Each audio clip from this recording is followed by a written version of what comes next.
Today on Logan Paul Watch. Whoa, we got an absolute beauty over there. Logan Paul chatting more lies. CoffeeZilla making series or not, the game is being made. He just assumed we gave up on it. Whoa, Logan Paul crying his eyes out. Is it finally because he feels bad for all the victims of CryptoZoo?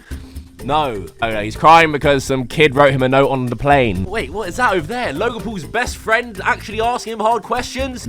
So this is a point of view that they don't care what you feel like and what CoffeeZilla feels like. They want to demand answers for their own money. I never thought I'd see the day.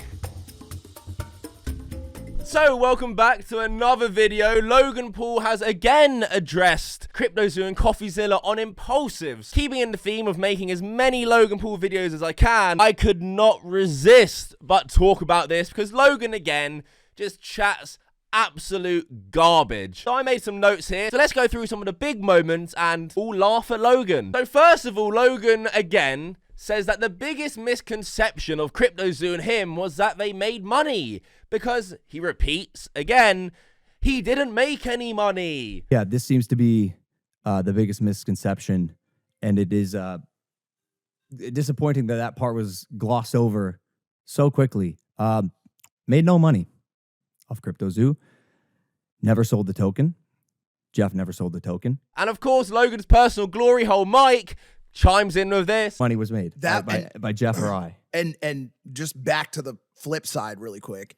To me, once I heard that seemed just like a kill shot to this entire thing. CoffeeZilla showed us evidence of you, your team of criminals, conspiring, first of all, buying more Zoo tokens and more supply at a really cheap discount so you could offload later. You already had Founders tokens, so this was just a little bit extra.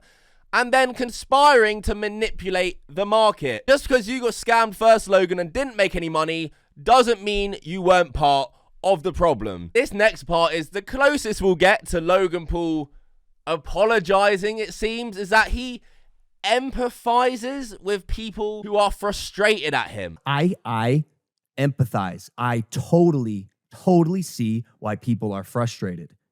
I'm fucking frustrated. I've been frustrated for over a year. Oh, he empathizes, guys. Wow, he was frustrated for a year. You can empathize, but you won't apologize because all you tell are lies.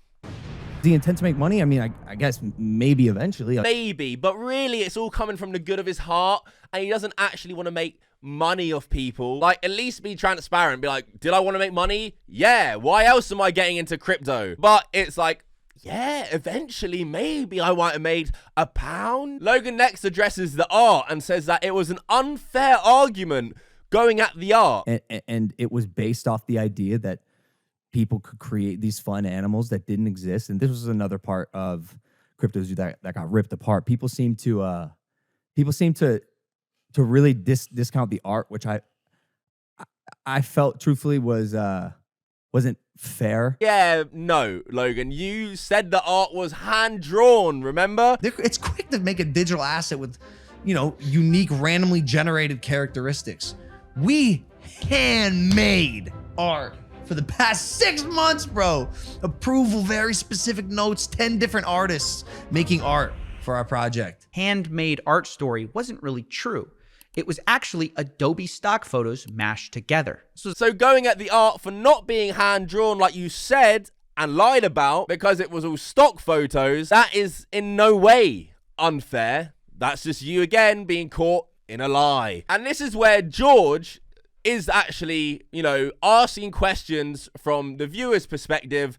Could have asked more, but I appreciate that he even asked one, to be honest. Talking about people who actually invested and their point of view. 100%. So what do you say to the people that watched you make the project where you're taking pictures and all the other projects? Yeah. How does it feel for you in your seat where your team's saying, hey, shut up, don't bring this up. We're going to bring this back in the future and all the answers will be explained. How does it feel knowing that you couldn't speak up in time and now you look like this villain? And no disrespect, you look like a piece of shit to the people that are like, yo, fuck this guy sitting on millions of dollars, always trying to get attention. And now he doesn't give a fuck about us. So he's not going to speak out about it until this other fucking dude's going to speak out. And now this cocksucker is going to talk now. I gotta give it to George. Thank fuck someone's mouth there isn't full of Logan Paul semen. Even when addressing the investors' point of views, doesn't once apologize. I'll get emotional even speaking about it just now, right now, but this is what broke me.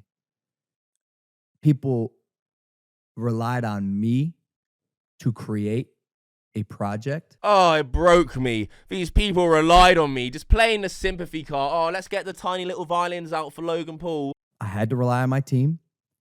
I crumbled internally, and the advice was, while actual legal process was going on because of criminal investigation taking place that CoffeeZilla highlighted in his series, I had to stay silent. New excuses entered the battlefield. Logan's excuse now is because there was criminal investigations going on about Eddie and other people, that he was banned from saying anything or advised by his legal team to say anything, and only now, conveniently, right now, he can talk about it all. I don't buy that for a fucking second. That is the easiest way to negate blame. Guys, the reason I only put these stupid messages in the Discord and didn't reply to anyone or update any of my investors, oh, it was my legal team's fault. Wasn't my fault. I couldn't even give you a vague update. No. If I said anything, even take your money now, guys. Save your money, save yourselves, because everything's going to the shitter behind the scenes. If I said anything, my legal team would have came down on me. You know, the ones you're paying, Logan, and it's your project. You could have done what the fuck you wanted. This is grade A bullshit. If we haven't had enough of it this week, another dose of Logan Paul blaming everyone but himself. Engineer stole the code, who was hired by a fucking con man, a guy that I found out to be a con man, a guy that I had trusted, not just a guy that I had trusted, a guy that billionaires had trusted, a guy that fooled the Mormon church and the New York Yankee. And the advisor, again, that I trusted, was selling against my buyers. Then again repeats the fact that there was a criminal investigation going on, so he had to stay silent. And then my legal team goes, yo, there is criminal investigation going on. It is best to stay silent at this moment.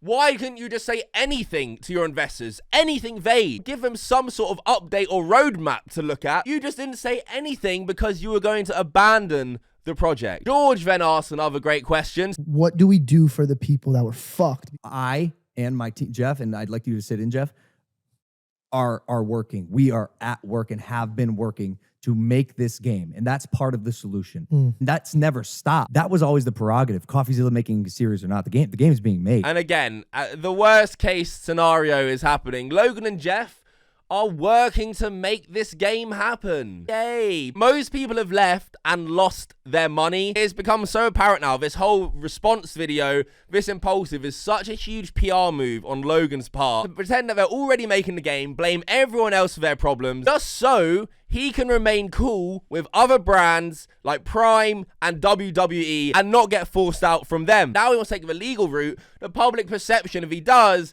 is going to be Logan Paul's fighting this. Oh, he must be innocent, to people who don't know about the situation. And then he's going to eventually release his CryptoZoo that he abandoned. So now there's a narrative to make Logan Paul look kind of in the right, when we know he's not. He then turns to Jeff to reassure us viewers that he was adamant he wanted to speak. You know how adamant I was about fixing all of this and making this right.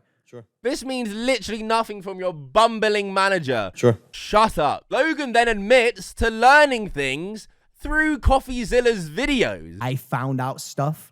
I found out things watching his series. Wait, didn't you call him all these things at the start of your response? He is a lopsided journalist with an agenda, and he's nothing more than the Keemstar of crypto and finance. Now you're admitting you learned things from him. This guy is all over the place. Jeff, the manager, then admits, basically, that they were way in over their heads. The blockchain technology, and this is something that's brand new, and what Logan ideated in his head of a really cool idea is actually somewhat complex. If it's taken you this long to realize it, then clearly you and Logan had absolutely no business starting CryptoZoo. Finally, Jeff saying something of value.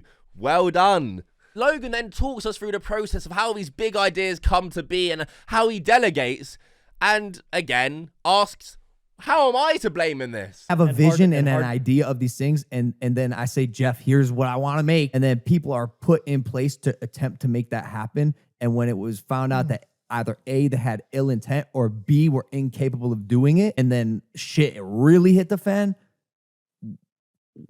what do I do? What do I do? You take fucking responsibility, you moron. You're the head honcho. Your name's attached to it. You're promoting it to millions. You're taking people's money. How aren't you getting this? George then basically tells Logan and his team to stop pointing fingers. And when you win, we celebrate together. What I need this team to start doing is when you guys take a dip, you gotta stop pointing the fingers at each other. When all this broke, when we were I noticed this straight away. The cut. The minute George starts going off, they cut it. And I wasn't the only one who noticed this. In the comment section of the podcast, people were saying how they cut George's bit. It completely cut him off. I would love to know what else he said. Could have been nothing, but it's very convenient they cut it at that exact point when George is telling them you should take some actual blame. Mike then got on all fours and presented his cheeks to Logan by saying this. when all this broke, when we were in Qatar, I'll kind of remember this. We were in the spa one day, and I saw the pain in your, and this, like I said, this is not going to turn into a fucking victim thing. I just want to point this out. I saw this pain in your face, bro, and this like emptiness in your fucking eyes when all this was breaking. Oh, my heart. Poor Logan and Mike, all the way in Qatar. We're watching the World Cup, having a great time, and then CoffeeZilla, he comes at them with a video and it ruins everything. Oh, the face, Logan's face. It's just too much to bear. I hope you gave him an extra bit of sloppy toppy that night, Mike. Logan then claims that CoffeeZilla made him out to be some evil supervillain. Where Terrible. Where Coffee fucked up is by targeting me as some malicious, evil supervillain. Crypto King and Eddie Ibanez also got it really bad. I'm pretty sure the second episode was dedicated to Crypto King, but Logan still can't get his head around the fact that he has any responsibility. So much so that he says the video CoffeeZilla made would have been alright if he just didn't put any blame on Logan. If he had told this story objectively and told the story without vilifying me, regardless, we're still making this right. But in my opinion, that's where it got twisted. Oh, fucking hell. Shut up, Logan. He blamed you for the things that you deserved to be blamed on. He even showed the fact you didn't sell. If he was just trying to vilify you like you claim, wouldn't he leave that out so then you look really bad? No, he showed the fact you didn't sell. But that doesn't mean you have no blame, because it's also your responsibility and your fault too. He talks about this for half an hour in this podcast and still hasn't said sorry or taken any blame once. I'm sitting in the seat solely because of my fans. I love them. I'll take any picture you want. I'll see it. I want to put smiles on you guys' faces. It's why I do what I do. I love being able to come on these platforms and express myself every week. And it fucking hurts that mission statement that I've had since I was 8 years old posting online was tainted by this dude who had an agenda. Oh wow, Logan's mission statement from 8 years old. He could never do this. What about the pump and dumps? You still haven't addressed the pump and dumps. What about Dink Doink? Dink Doink, you're my favorite coin. You never mention or talk about Dink Doink. Also, the other coins like F Elon, which were absolute pump and dumps, and you allegedly made over $200,000 off. There are a few more other examples in my first video on Logan, but what about them? If you loved your fans so much, why would you promote complete and utter dog shit to them and profit off it? Even without CryptoZoo, you're still a scumbag. Now watch Logan completely cut off George, who's about to give a sincere point. Sadly, the only direction you could take this really fucking hard on the chin, learn from your mistakes, learn that you have to. I mean, George, we did. Let him speak. George, we did. We learned from our mistakes, George. No, you didn't. You still haven't learned from your mistakes. You don't know the meaning of learning from your mistakes. Still hasn't even addressed the developers not being paid. He says, yeah, this guy ran off. He has a criminal record. Look, guys, he did some things and went to prison for a little bit. You still haven't addressed whether or not you even paid him and caused him to flee and take the code for ransom. Also, another team of developers said they didn't get paid by you. But no, you take no responsibility in that at all. And probably the most ironic thing ever said in human history, it is very much lost on Logan. He claims CoffeeZilla doesn't verify backgrounds.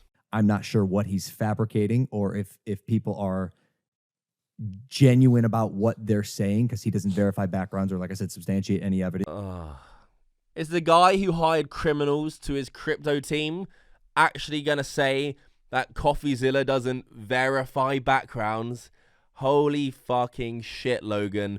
I didn't think you could get more dumb. Paul Jen asked Logan, why doesn't he go on live with CoffeeZilla in response? What about the people that say, like, why don't you just do it live on his platform? I am not feeding into this anymore on his shit because he did not change the course of my direction at all.